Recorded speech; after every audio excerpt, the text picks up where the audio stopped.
Azim Premji foundation के तत्वाधान में चक्राता विधानसभा के विकासखंड कालसी में शिक्षक चौपाल का आयोजन किया गया, जिसमें विकासखंड कालसी के सभी प्राइमरी पाठशालाओं के शिक्षक शिक्षिका मौजूद रहे।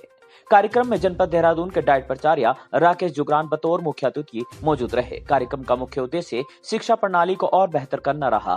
कार्यक्रम में सभी शिक्षक शिक्षिकाओं ने शिक्षा प्रणाली को और बेहतर करने के संदर्भ में अपने अपने विचार रखे।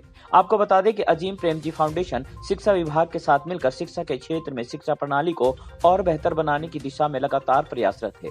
कार्यक्रम में शिक्षकों के द्वारा अलग अलग विषयों के स्टॉल भी लगाए गए, जिसमें तकनीक के माध्यम से उन विषयों को बेहतर तरीके से समझाने के लिए अलग अलग तरीकों को प्रदर्शित किया गया।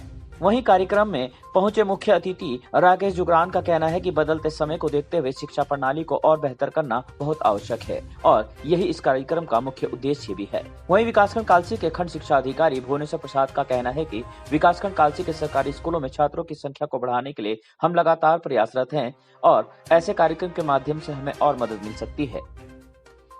My name is Monica Soor and I'm teaching as a assistant teacher in GPS Haripur. Right now we are here for the Shikshak Chopal, and the main aim is that all the teachers who have gathered here, they can share their TLMs, they can share their type of teaching so that we can make our teaching enhancing for the children. Main objective is this only, that we can do the sharing, and we can not only for the subjects like Hindi or EVS maths, especially for English also. We want that the children of the government school should learn to speak in English. They should be able to communicate well in English. It is a challenge for all of us, not only for the parents or for the children. That is the challenge for the teachers also, and that is why we are doing a lot of practice with the children, so that once we are able to help the children, our children are going to tell the parents that yes, English is easily being taught in the schools and we are learning English in a very simple manner.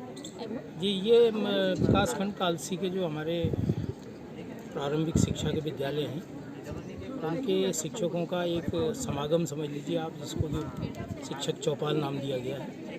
इसमें हमारी जो शिक्षा को साथ लेके जो संस्था काम कर रही है, अजीम प्रेमजी फाउंडेशन, जो लगातार पिछले 10-15 साल से हमारे शिक्षा विभाग के साथ कदम से कदम मिला के काम चल रही है, ये उसके सहयोग से ये कार्यक्रम आयोजित किया गया है। मकसद ये है कि जैसे अभी नए शिक्षा सत्र प्रारंभ हुआ है, तो हमारे शिक्षक साथी एक तो मिलना जुलना का भी इसका बहुत बड़ा पर्पज़ है कि हम सब लोग एक साथ बैठें, मिलें एक दूसरे से, और दूसरा ये जो तमाम स्टॉल आप यहाँ पर देख रहे हैं, जो कि राष्ट्रीय शिक्षा नीति 2020 जो है, उसके जो संदर्भ है कि भाई बच्चों में समझ कैसे विकसित की जाए अपने पर्यावरण के लिए, अपनी भाषा के प्रति, अपने जो नंबर्स हैं, खास करके जो गणित वगैरह की सामान्य प्रक्रियाएं होती हैं, जोड़ घटाना वगैरह, तो उसको लेके आप ये तमाम स्टॉल देख पा रहे होंगे। ये सब हमारे शिक्षक साथियों का ही काम है, और ये सिर्फ आज इस चौपाल के लिए नहीं बनाया गया है। ये विद्यालयों में निरंतर गतिविधियाँ, इसको हम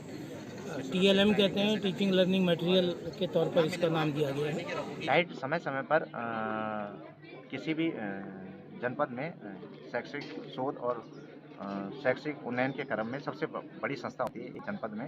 तो डाइट समय समय पर मिशन कोशिश, मिशन आरोही, विद्या सेतु ऐसे कार्यक्रमों के माध्यम से, जो कोविड के बाद हमारे पास एक लर्निंग लॉस हो गया था और 555 दिन बाद हमारे लगभग स्कूल खुले थे, तो उस गैप को पाटने का प्रयास करती है कि बच्चे, क्योंकि जिस क्षेत्र में हम काम कर रहे हैं कालसी चक्रोता क्षेत्र में, वहाँ बच्चों के पास न तो वो डिवाइस थे, न ऑनलाइन मोड में कोई पढ़ाई हो सकती थी। तो इस क्रम में डाइट आगे आई और डाइट ने ऐसे कई मॉड्यूल बनाए, ऐसे कई कैप्सूल कोर्स बनाए, जो बच्चों को पिछले 555 दिन में लॉस हुआ था उसे रिकवर किया जा सके, और इसके परिणाम अब आ भी रहे हैं। हमारे राजकीय प्राथमिक विद्यालयों से कई बच्चे अब अनेक प्रतियोगी परीक्षाओं में निकल भी रहे हैं। तो इस जो कोविड का लॉस हुआ था उसे हमने रिकवर करने की बहुत तेज़ी से प्रयास किया है।